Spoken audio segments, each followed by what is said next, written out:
E aí, Brasil, é mais um vídeo meu aqui no canal. Eu vou falar sobre o livro O Idealismo da Constituição, de Oliveira Viana. É um livro que é a base aqui do meu canal. E esse livro vocês encontram ele em PDF. Eu vou deixar o link dele aqui na descrição do vídeo. O livro foi escrito em 1926 sob a perspectiva de crítica da transição de império para a antiga república e dali para uma instância nova que seria o Estado Novo. Em 1926, Oliveira Viana já estava lançando as bases que iriam ser utilizadas por Getúlio Vargas. Ali naquele momento, ele já entendia que a quebra daquele monopólio do café com leite se daria com a subida de Getúlio Vargas no poder.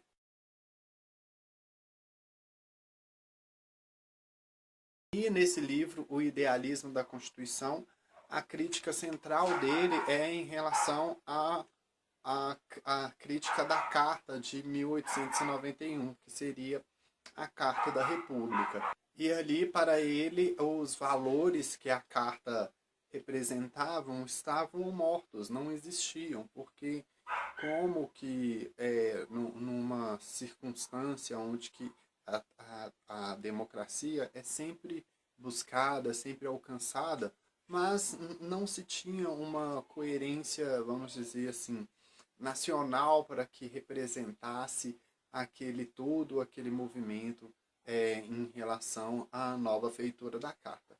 Tal como o republicanismo, o liberalismo, entre o federalismo e a própria democracia subsistiam ali naquele momento. Ou seja, a Carta de 89, de 1889, já nasce morta.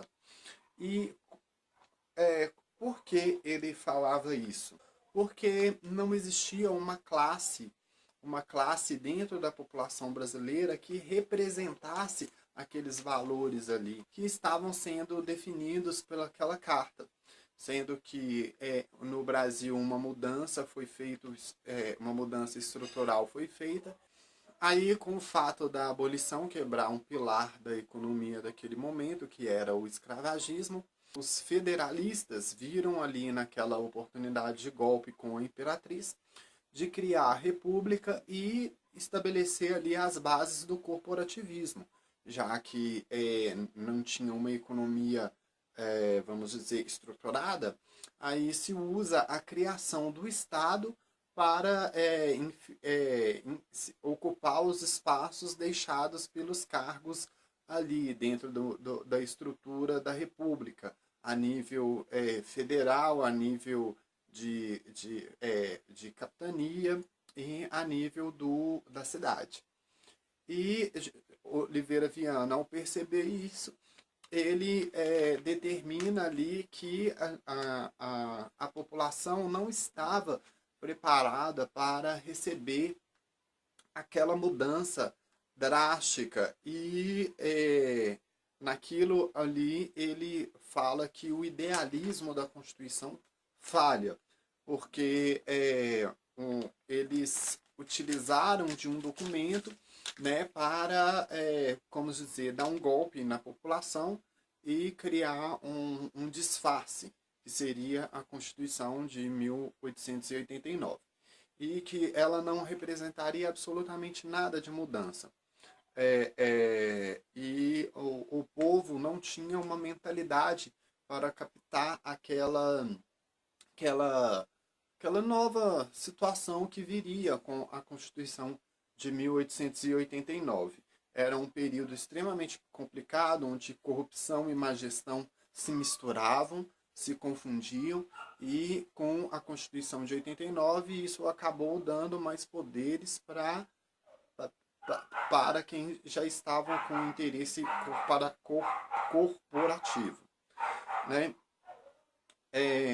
E para ele, uma falha monumental da Constituição de 89 era o fato de que no Brasil a população não tinha uma opinião pública organizada. Para ele era necessário primeiro criar essa opinião pública e, a partir daí, estabelecer novas bases. Mas que bases seriam essas? Através de uma educação, que um povo altamente educado estaria preparado, sim, para criar uma nova carta com novos valores, instituindo uma mudança mesmo que seria de cima para baixo, ao contrário daquilo que ele almejava. Oliveira Viana, até ali, aquele período, era um seguidor, vamos dizer, seguia o organicismo de Herbert Spencer, e que não vai dar para a gente falar agora.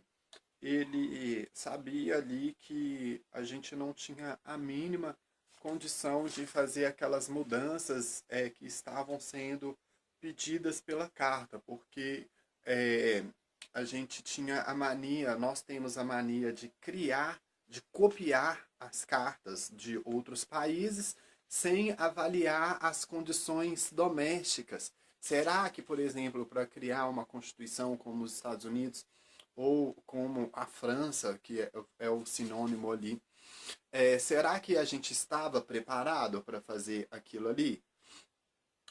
Será que o Brasil tinha opinião pública organizada ao ponto de fazer a pressão correta em cima vamos dizer, do Estado, dos governantes?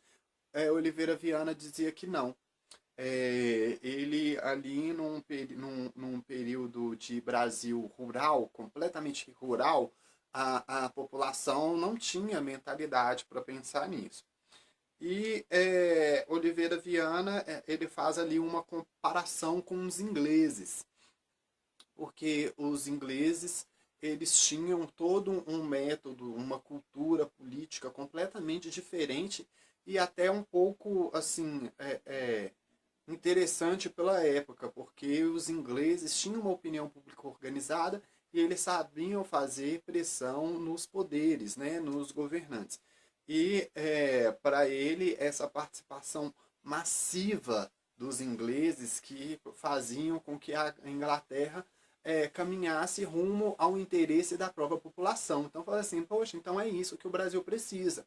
Mas ele sabia que a educação não era algo com que poderia se contar. Ele falava que um único canal de transformação social seria através de uma educação que qualificasse o brasileiro a fazer coisas grandes, né? Oliveira Viana, ele tinha essa visão, mas eles estavam ali tentando separar essas coisas numa base de uma falsa dicotomia entre o idealismo utópico, né, que foi tudo o que eles fizeram ali na Constituição de 89, e o idealismo orgânico, que estaria relacionado com o organicismo de Herbert Spencer. Para ele, através da educação, ele poderia criar essa opinião pública organizada de uma maneira de baixo para cima, do indivíduo para o coletivo e do coletivo para o Estado, através de um conhecimento a respeito da lei, das normas e tal. E para ele, um indivíduo forte e inteligente faria coisas inteligentes. Chega uma parte lá do livro que ele fala assim, nossa, imagina se der a leitura de uma certa obra que ele fala lá ao brasileiro. E ali ele fala assim, poxa, o brasileiro será capaz de coisas grandes se der esse tipo de educação para o brasileiro. Havia uma inversão que eles estavam fazendo. Eles acreditavam, os idealistas utópicos acreditavam que ao fazer uma constituição virtuosa, iria se ter um país virtuoso. E Oliveira Viana diz o contrário. Não, não é assim não. É uma sociedade, um indivíduo virtuoso faz uma sociedade virtuosa. E uma sociedade virtuosa faz um Estado virtuoso. E, infelizmente, o que a Constituição de 89, ela não trouxe nada de virtude. Ao contrário, ela só começou a iniciar ou só institucionalizou os poderes que as oligarquias têm. A única coisa que servia. O Brasil, além daquela Constituição, ele precisaria de outras reformas que determinasse controle dos poderes para a população e trouxesse ali dentro daquela estrutura mecanismos de freios e contrapesos. E o abismo entre o Brasil que eles desenhavam com aquela carta e a realidade que se mostrava completamente diferente. Para ele, o novo constituinte ele deveria encarar de frente as idiosincrasias do Brasil naquela época e melhorasse a questão da organização social. E ali ele acreditava com o organicismo de Herbert Spencer, ele acreditava na solidariedade entre as classes, né? Aquelas classes que ele dizia que não era representada pela Constituição. Ele acreditava ali que num Estado que promovesse esse tipo de construção, da construção da sociedade através das classes, ele poderia aproveitar de uma solidariedade entre uma classe e outra. É aquilo que outros autores da mesma linha vêm chamar de colaboracionismo. Eu acho que o próprio Herbert Spencer dá esse termo para a questão. E nisso ele acreditava porque havia uma certa colaboração entre as classes nos ingleses. E ele acreditava que aquele modelo ali era extremamente importante para nós. Oliveira Viana traz uma crítica muito atual, extremamente atual para os dias de hoje, que seria um crítico dos vícios dos votos, né? Porque aqui o Brasil é um país que tudo se faz para eleição. E nesse livro ele trouxe o seguinte termo: votômanos, votólatras e votóparos. É, é muito engraçado. Eu achei esses termos aí que ele deu para pessoas que têm vícios no voto, né? Votomaníacos. É um país que faz tudo por eleição e não faz absolutamente nada pelo povo brasileiro. E é o que a gente vê hoje, né?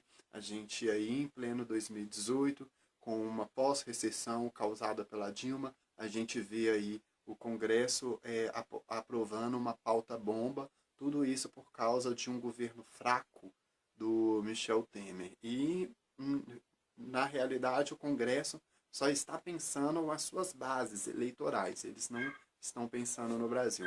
No período de complicações fiscal, os próprios congressistas estão apostando contra o Brasil, aumentando ainda um déficit nominal que, nossa, eu acho extremamente absurdo.